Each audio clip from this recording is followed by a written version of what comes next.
Chapter 8 Dragon's Pass. The three of them looked at each other silently, but they all had the same look on their faces that said, "We have to do it." Simultaneously, they nodded, rose off the stone floor, and headed down the spiral staircase. "Are you going to tell Donnie you're leaving?" asked Jack, "or are we going to sneak off again?" "Honestly," started Emma, "I think it would be best if we just disappeared. If I run up to him and say that we're leaving now, he'll want to know why, where we're going, and if I'm coming back or not. In other words, a lot of awkward questions that I don't want to answer." "Yeah, that's true," said Jacob. They climbed off the stone stairs and were back on the solid earth and were quickly looking out for Donnie, making sure that they can get an easy escape without being noticed. "If all the buildings are all still standing, this would be so much easier," said Emma. "We could have just sneaked behind them and we would already be on our way." "Keep in mind, the longer we stay here," started Jacob, "we're in the open and can be seen by everyone." Without thinking if the other two cared, Jack voiced an idea that had just entered his mind. "Go back up the tower," he said, not looking at Jacob or Emma. "What?" said Emma. "Do it. Like Jacob said, we're in the open here. This needs to be timed carefully. Go back up the tower, and we can watch and wait for a clear moment, and then we run for it." "Genius," said Jacob, turning around and running back up the watchtower. The other two followed and were soon looking out at the great view as though they were all on Dragon Watch. "He likes to work, doesn't he?" said Jacob as they had their eyes fixed on Donnie's every move. For the past hour he had been running around all over Fronston helping anyone with anything that they were doing. "Is there anyone else we need to be worried about?" asked Jack, looking down at the villagers. "What do you mean?" asked Emma. "Well, is there anyone else to seem to have a fondness for you?" answered Jacob. "Anyone else that has noticed you've been away for a while?" "No, I don't think so." "Because if you have any other friends, now is the time to say it," said Jacob. "The barmaid, the blacksmith, the other brother, Sam." "No! There is no one, all right," shouted Emma so loudly that the three of them had to duck down to not be seen. Okay, said Jacob loudly with his hands up as though surrendering. Jack had a sudden realize why Emma had erupted in a rage. She really did have no friends here. Donnie seemed okay, he had thought, but it was clear that Emma had different thoughts and feelings about him. The entire village seemed like friendly people, though. Was there some hidden agenda that he and Jacob knew nothing about? And if so, would it come up in due course? Maybe if Jack and Emma had another moment alone, maybe putting up another tent, he would try and see if there was anything else hidden there. Shaking his head, he decided to go back to the search and tried not to show that his thought had crossed his mind. "Anything new?" he asked casually. "Nope," said Jacob, leaning forward on the stone barrier, looking fed up. "He's still over there by the damaged tavern, pulling rocks and logs around." "Such a shame that place got knocked down," said Emma. "I used to go there so often, not to drink or anything, but just to be there. It was always warm in there, and there was always music being played, which is probably where I heard that moon song." "The Owl and the Moon," said Jacob quietly. "Oh, whatever," said Emma. Jack crept back over the stone to continue to watch over Donnie. "Look," he whispered, "over there by the forest." The other two became transfixed and stared out as they watched Donnie making his way into the forest that they had just come out of. "Where do you think he's going?" asked Jacob suspiciously. "Doesn't matter," said Emma quickly. "Now is our chance to run for it." Without saying any more, they all dashed for the stone stairwell one more time and practically fell down them. Their appearance back in the open had not fazed any of the other villagers, not even Donnie's brother, Sam. "I think we should go one by one," said Jack, catching his breath, after nearly falling down the stairs of the concrete steps. "It will create less attention if we go one at a time. If all three of us run together, we'll create more of a chance for them to see us." "That's actually a really good idea, Jack," said Emma, nodding. "We'll slowly make our way over there and then go one at a time. Okay." "Yeah, okay," said Jack and Jacob together. The three began calmly walking away from the tower and kept a fair distance between themselves and the groups of villagers still cleaning up from the recent attacks. Without being noticed, they had made their way on the east side of the town and were now taking cover behind another building that had not been demolished. It was not the biggest of the buildings, but it was able to conceal the three of them from the townsfolk. "I'll go first," said Jacob. "I've got the longest legs, so if for some reason I need to run to the other side, I can and hopefully do it without being seen." "Okay, and maybe you have a better view of the villagers from over there," said Emma. Jacob walked out in view of the townsfolk and began walking very calmly towards the opening in the hills. He took one look over his left shoulder and began walking faster than usual. He had just noticed Donnie coming back out of the forest and walking past the group of people he was helping just before, and began heading towards the watchtower. Jacob panicked and ran for it. Not knowing what Jacob had seen, Jack and Emma waited for him to give him a sign to see if it was safe for the next person to make the dash or not. Jack saw Jacob's head poke out from behind the hill on the right-hand side, and also saw that he was waving his arms in a way that told the other two, "Do not move." Jack's heart sank. There could only have been one reason for Jacobs to react the way he had done. "Great," he said quietly. Emma kept looking at Jacob, praying for a sign that would show it was safe, but instead of a sign that said "come across," she saw him pointing with his finger up at the watchtower. "Oh no," said Emma in a loud whisper. "He's going to the tower. If he gets up there, we'll never make it across without being seen." Jack started thinking. Donnie must have known that Emma was bound to take them up the tower. He's going to see what we're doing. If we can time it right, we can run when he's going up the stairs. Amazed by the brilliance of his own plan, he confided Emma in what he had just thought of. "Yes," she said, simply nodding. Peering out of the derelict hut they were hiding behind, Jack saw Donnie making his way towards the tower. "All right," said Jack, keeping his eye fixed on Donnie. "When I say go, move as fast as you can to that opening. I'm sure Donnie's quite fit, so it won't take him long to get up to the top." "Okay," said Emma, sounding determined. There was a moment's silence, and Jack watched Donnie move closer and closer to the tower. Jack could hear his own heart beating against his chest. "Go!" shouted Jack as he saw Donnie's foot touch the stone of the stairway. Without looking back, the two of them ran like Olympic sprinters. The opening couldn't have been more than 50 feet away, but it was a lot further. It felt a lot further to Jack. Without stopping, they made it past the opening of the hill, and with no indication that they had been heard or seen, they kept running further and further past the opening. Eventually, they came to a halt, and Jacob came running up behind them, panting. "I didn't know we were running further," he exhaled. "Otherwise, I would have gone further in." "Sorry," said Emma, too, catching her breath. "I think I got carried away a bit, but I think we did it." "Yeah, I think we did too," said Jack, leaning on his knees, breathing heavily. "I didn't hear anyone shout at us or anything." "Poor Donnie," said Emma, taking a glance back towards Frankston. "He'll be so sad that I didn't say goodbye again." "Yeah, well," said Jacob. "Much easier now his breathing had come back to normal. If you want to go back there and say goodbye, me and Jack will wait here." No, I'm not going back," said Emma, turning around. "We got through. Now let's move on before he puts two and two together." With that in mind, the three of them began walking again, heading away from Fronston. After having what they had just done sink in, it suddenly occurred to Jack what was next on their path. They were now currently en route to Dragon's Pass. Remembering back on his own words, he could hear himself in his head, "Maybe the dragons will be sleeping, or just not there when we are." Even he had to admit, the chances of either of these scenarios happening were very slim, but he had to keep praying that one of them would be the outcome. But just as Jack was beginning to convince himself that the odds of either occurrence happening was not so huge, there was a sound that blew the theory of it being safe completely out of his head. It was a roar. An almighty roar that sounded a lot closer than it did last time they heard it. "There it is," said Jake simply, sounding as though he had expected this to happen. "Don't freak out just yet," said Emma. "Dragon roars echo for miles. It sounds like it's around the corner, and really it's probably miles away." "Either way, we can all agree that there is at least one dragon coming soon," said Jacob. Jack nodded his head, but did not speak. He tried to keep telling himself that the dragons were far away, but it was awfully hard to believe that every time there was a roar, the ground shook. "How many do you think there are?" asked Jack, trying not to sound too terrified. "Well, the worst attack on Fronston ever was done by 3 at once," said Emma, as if this was no importance. "3?" shouted Jacob, without bothering to hide his fear. "How are we going to get past 3 dragons?" "Yeah, how are we?" asked Jack desperately. Emma gripped her sword tight with her left hand.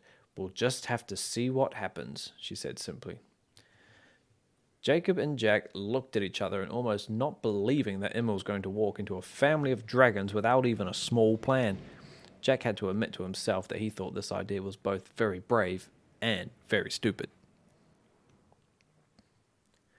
Despite how loud and fierce the roar had sounded, they did not meet any dragon of the sort.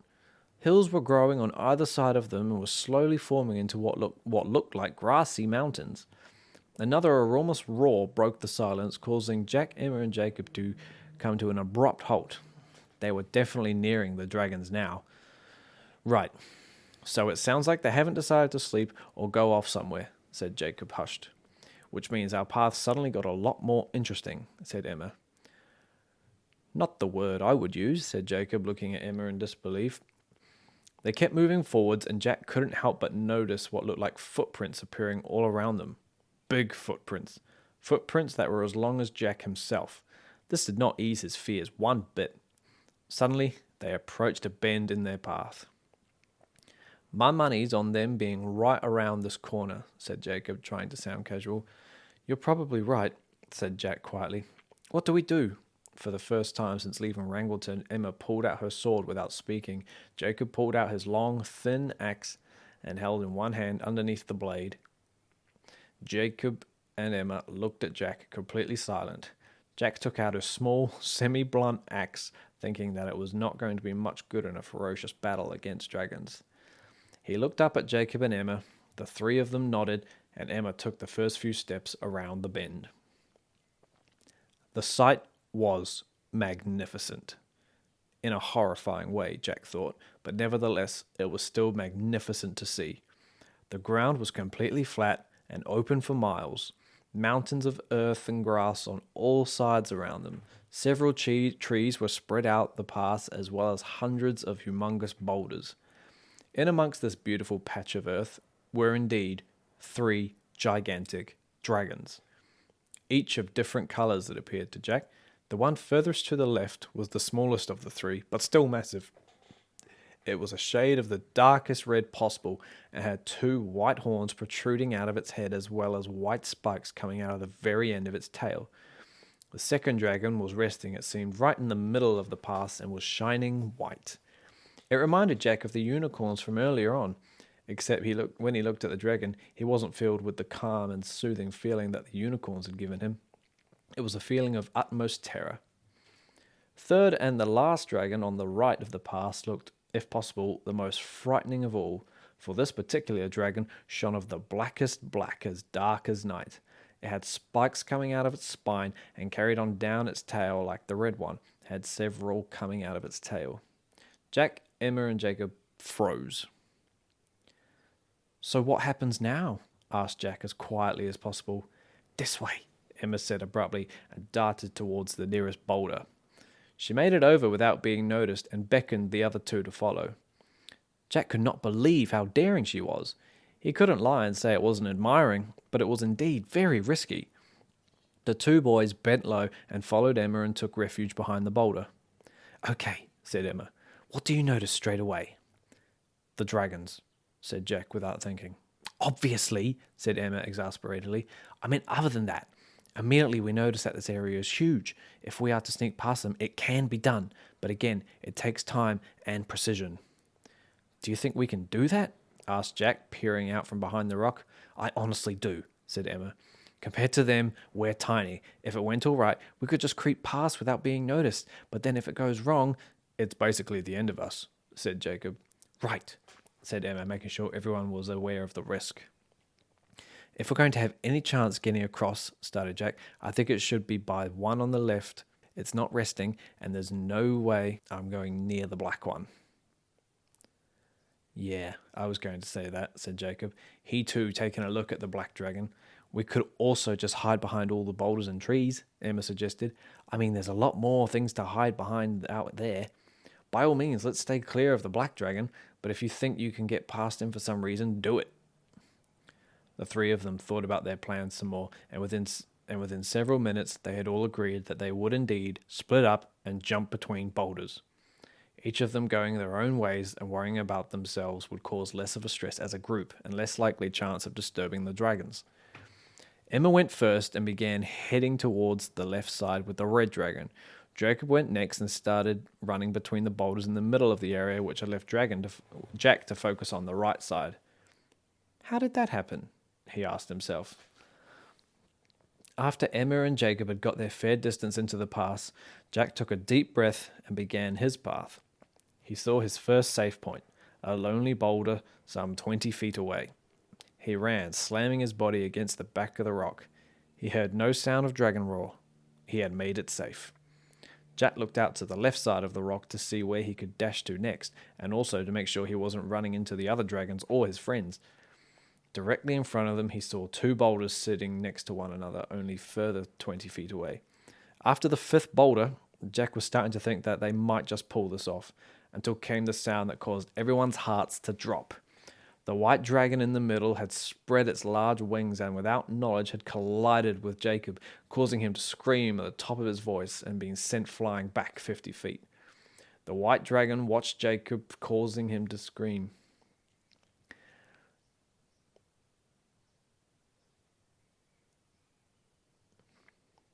The white dragon watched Jacob fly across the field and land with a loud thud on the earth.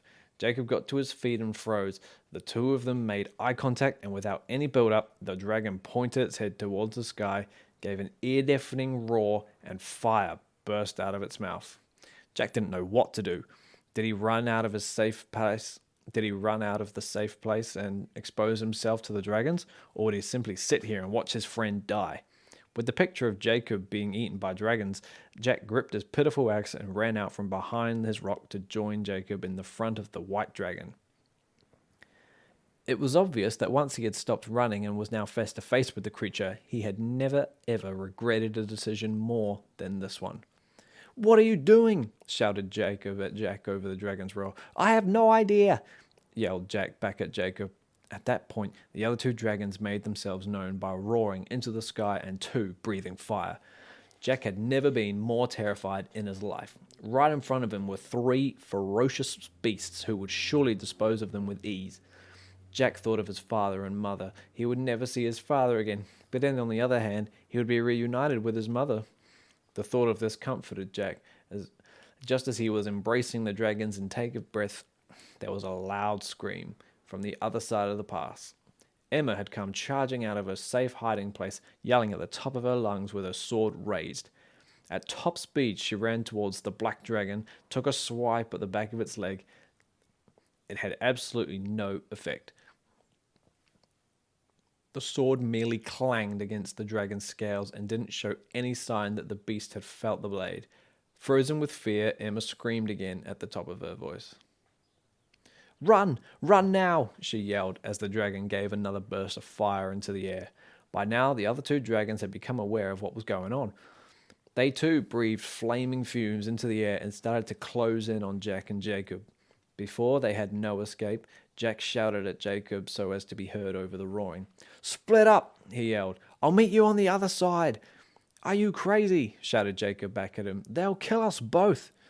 "Maybe we can postpone it. Go that way. I'll see you on the other side with Emma." With one more crazed look at Jack, Jacob sped off in the opposite direction. Not caring to take shelter between boulders anymore, he ran forwards, backwards, and sideways to avoid not being burnt alive by the scorching flames. In amongst the chaos, Jack had darted to the opposite side of Jacob, and he too began running in all directions, trying to avoid the dragon fire. Taking a breather behind one of the large boulders, Jack dared to take a look out from behind and see if he could find his friends. There was Jacob, running in and out of sight, but there was no sign of Emma. He tried not to fear the worst. Shaking the thought out of his head, he carried on running from boulder to boulder, knowing fully well that if the boulders were to be struck by dragon flame, he would be dead in an instant. Jack was not too far from the opening on the other side now. It seemed possible to even do it in one great sprint. Without looking back, he ran at top speed seconds before the boulder had exploded due to the dragon's fire. 20 feet, 10 feet, 5 feet. He had made it. Jack came to a sudden halt behind the hill opening and fell to the ground. He heard the dragon gave an almighty roar, but it did not sound like it was approaching. If anything, it was becoming more distant. Just as Jack got back on his feet, he was knocked straight down again by Jacob, who was also running as fast as he could move. Coughing slightly, and again getting to his feet, Jack looked around. "Where's Emma?" he asked. Jacob's eyes widened as he too started looking for her. "I thought she was with you," he said. "I kept trying to look out for her, but when I couldn't, I assumed you and her had made it here." There was another great roar coming from the past, and Jack and Jacob had quickly realized where Emma must be. Come on, said Jack, running back into the pass, raising his tiny axe. He froze when he saw Emma. There she was, climbing on the neck of the red dragon towards its head. Emma! The boys both shouted at the top of their lungs, but of course she did not hear them. Emma! No! Jack shouted as he ran into the chaos. Jack! Shouted Jacob, running after him. What are you doing? We have to save her, Jack yelled without looking at him. How? Jacob yelled. Jack kept running. Emma had somehow made her way to the top of the dragon's neck and was now hanging on for dear life by its white horns. The dragon gave a sudden jerk and Emma almost came tumbling off, but she had a firm grip on the horn and managed to stay on. The dragon was warming up and Emma could tell it was getting ready to breathe more fire. Looking around for the next part of her plan, she saw Jack and Jacob running towards the carnage, screaming with their weapons in the air. No! Emma yelled at them. Go back to the opening! The dragon had seen the boys coming towards it. Changing direction abruptly, the creature did a great intake of breath, but before the beast could let out its flame, Emma took her sword in her right hand and plunged it right into the dragon's neck. The red dragon gave another fierce roar and began to shake and rock violently. Emma took out of a sword of its neck and did the same motion several more times before the beast finally fell to the ground and stopped moving. Emma jumped off the dead dragon and ran back towards Jack and Jacob. But before they could get themselves to safety, the other dragons burst into rage and began burning everything they came into contact with. Then all of a sudden, tremendous wings emerged out of both of the dragons' backs, and with one more roar, they were airborne and began making their way in the direction of Fronston. No, no, no, no, said Emma quietly and rapidly getting louder and louder.